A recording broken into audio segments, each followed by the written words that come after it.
Hello and welcome to the Indie Bites podcast, the show where I bring you short, bite-sized conversations in under 15 minutes with fellow indie hackers.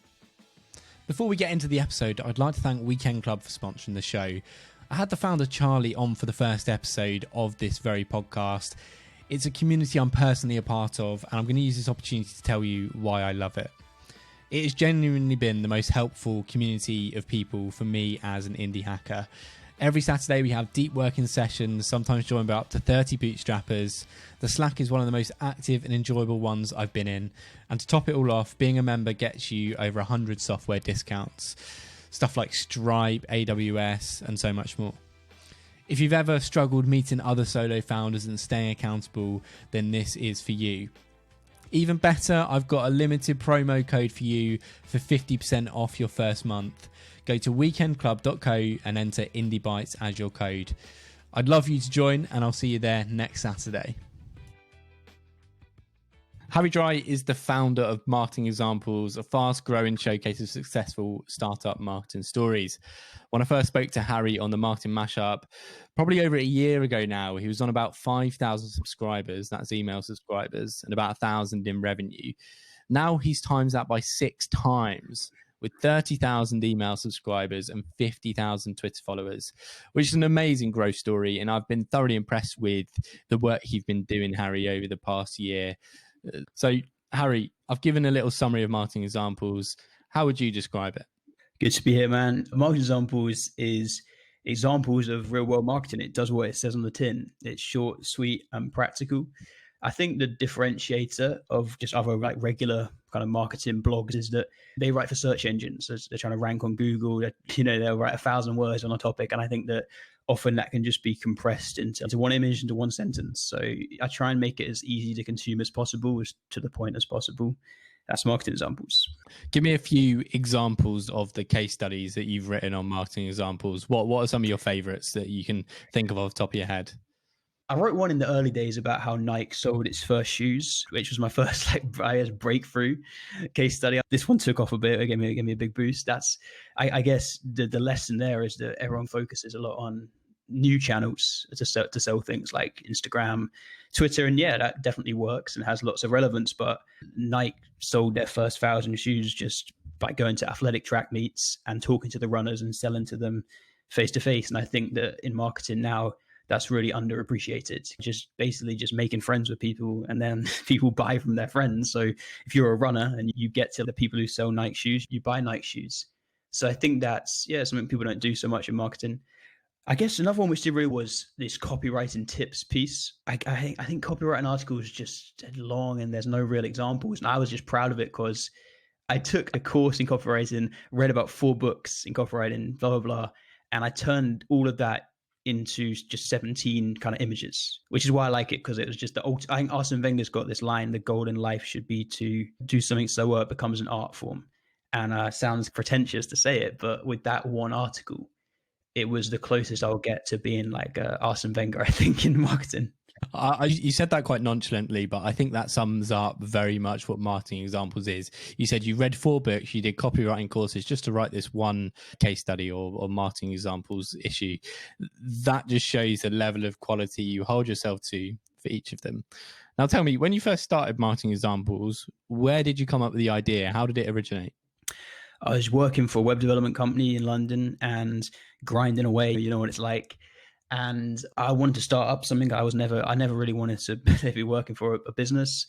I feel like that every sort of indie hacker has got the perfect product for them to start, but it's based around their like equation. So you've got all these little things go into your equation that spits out the product for you. So in my equation, it was like, I don't really want to make a lot of money, because if you're trying to make a lot of money, that means that you're probably going to end up failing. So I wanted to just do something which was probably going to work. So safe. Another thing in my equation is I really love marketing. So that's in my equation.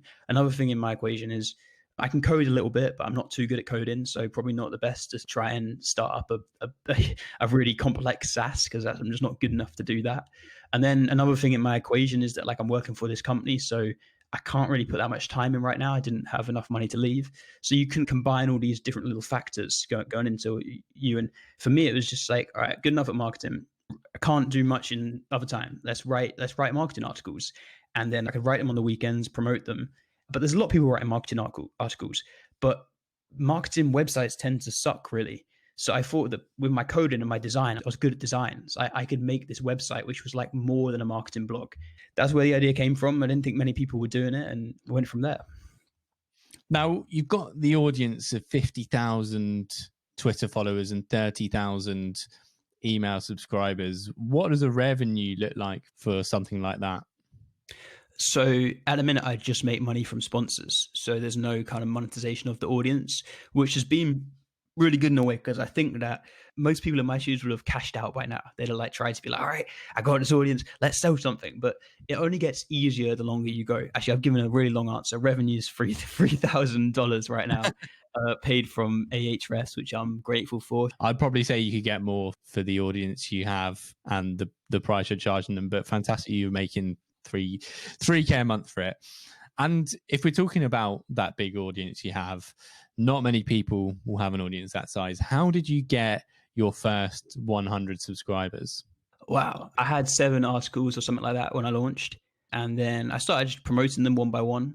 And I would try and write a new one every couple of days. So I remember the first kind of little breakthrough I had was I wrote one about Nomad List and their long tail SEO strategy. I think I might have shared it in a Telegram group or something like that, and on Twitter. But I think he saw it in a Telegram group, the founder of Nomad List, Peter Levels, like indie hackers will know him, Indie Hacker Podcast. And he shared it on his social media. And I had about maybe 50 subscribers from that. And then also I did a bunch of stuff before marketing examples, which probably got me another 50. I don't really want to go down this route, but I wrote like a long story about dating site for Kanye West fans. And I've just been on the Indie Hackers for ages. Indie Hackers is the best way to get, it depends what product you got, but if your product's got a crossover, Indie Hackers is the best place to get early users. So combination of those things really. That's great. And I will make sure I put a link to the Kanye story in the description, because you've made a nice site for that, which explains the story really nicely. So with those first 100 subscribers, you're getting a little bit of momentum. How and when did you get your first revenue and your first sponsor? Because it's not like usual, like SaaS products where you can get revenue, start building on it. You have to have an audience to be able to pitch to a sponsor. Yeah, I think my lesson in the whole Indie Hackers journey and wherever it is just make a lot of friends is the thing I would say.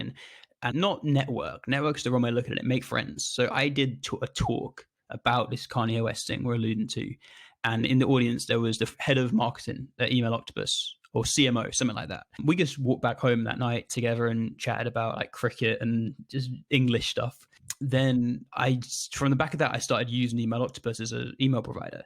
And I think Tom believed in me a bit. So when I had, I think, 1,000 email subscribers, I emailed Tom and said, like, I've got 1,000 subscribers now, but take a chance on this. And in 3 months' time, it will be like 4,000. Tom did. And then the day Email Octopus paid, they were my first sponsor. And the day they paid, I left my job on the same day. And it was 800, I think it was maybe £600 actually for a month at the start. Not much, but I just believed that 600 would turn into more over time. You've built up an audience of 1,000 people before you've got that. And I don't think a lot of people realize that there's a lot of work that's gone into that.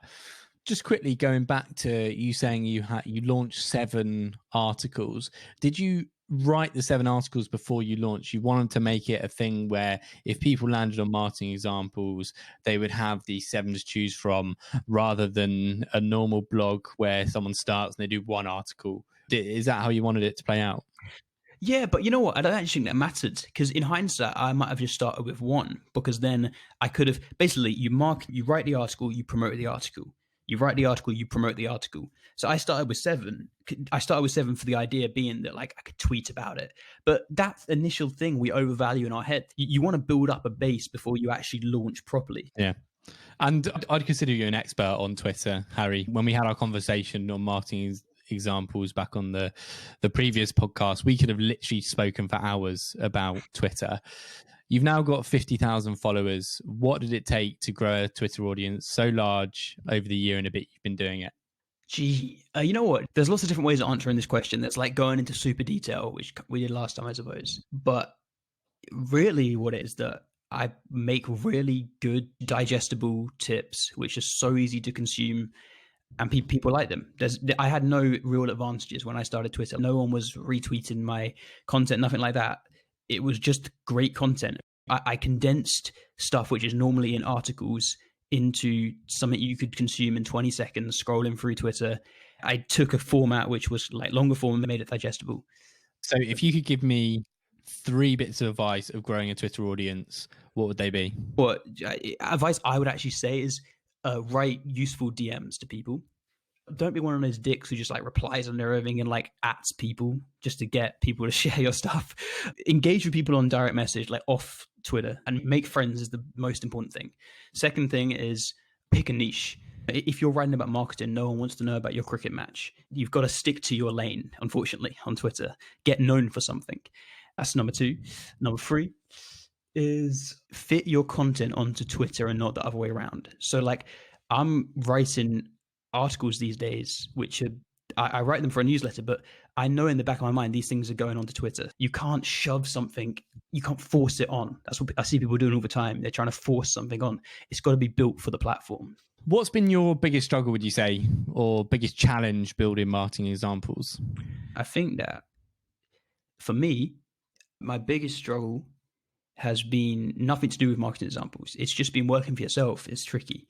Like I'd go to the cafe every day and they're like my best friends. You know, it's something which is hard for all of indie hackers, I think, especially if you work for yourself, and it's something which doesn't probably get enough airtime. But like the site runs itself. It's just that the hard thing is like real life people you miss. That's the struggle. Yeah, I think that's a really common thing with indie hackers, especially those that have started to get success with their projects and they leave their full-time job. How do they stay committed to working on it? What have you found you've done that has helped you with that? Honestly, just something I haven't worked out at all. If I had the answers, I have no answers for that. And it's still something I'm trying to figure out. I think that it's the thing probably at the most forefront of my mind. That is like, how do you work it out? I don't know. I think that's a sensible answer. No one has the answers to all of this. You, in the last few weeks, have added a personal touch to the marketing examples. It's now called Harry's Marketing Examples. Talk me through why you made that decision. People buy from people. Let's say Growth Hackers launches a product. No one cares. No one supports them. Let's say Wes Boss launches a product. Everyone cares. Everyone supports him. It's that simple. People support people. People don't care about brands. Just great answer. And I said I put this in the show notes, but Harry, talk me through the Kanye story in 30 seconds or less. Your time starts now. All right, so I'm lying in bed and I have no idea what I'm doing with my life. I see a Donald Trump dating app online and I think that, oh, damn, I love Kanye West, so let's do that. Signed up Yeezy Dating domain, made a dating site for Kanye West and it went viral. Losing my mind, my dad comes in. I'm like, get out, dad, the site's crashed. Put it up again 3 days later from help from indie hackers people, get loads of users, go on a real life date later from it. Site's doing great. Site then starts not doing so great because I have no idea what I'm doing from a marketing perspective. I realized that all I had to do was get in contact with Kanye West because it was the only way out of this mess. So I took up some billboards around the world, try to get Kanye to phone me and back the idea. He doesn't back me, but it's a cool story all the same, and that's it. Great. All right. And you can read the in-depth story at, was it thekanyestory.com? Yeah, the Kanye. Yeah. Well, I think that was a fantastic effort. But Harry, you've been a fantastic guest as always, really insightful. We're going to end on some quick fire questions that I ask every single guest. I want to know, first of all, what's your favorite book? Man's Search for Meaning by Viktor Frankl. Perfect. And your favorite podcast? I listen to I would say IFL TV is my favorite source of audio. It's a boxing channel. What indie hacker do you admire / who should people follow?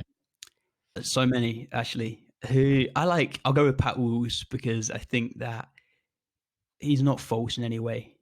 That's why I like Pat Walls. Final question. What are you most excited about for the future, Harry? Marriage and relationships, most exciting thing in the world. Biggest decision we'll all make in our lives, and it's like the partner you end up with. That's the most exciting thing in the world, right? Superb answer. Harry, you've been a fantastic guest, mate. Thank you so much for joining. I'll leave links to everything we discussed in this episode in the show notes. Have a good evening. Pleasure. Thanks a lot. Thank you so much for listening to this episode of Indie Bites.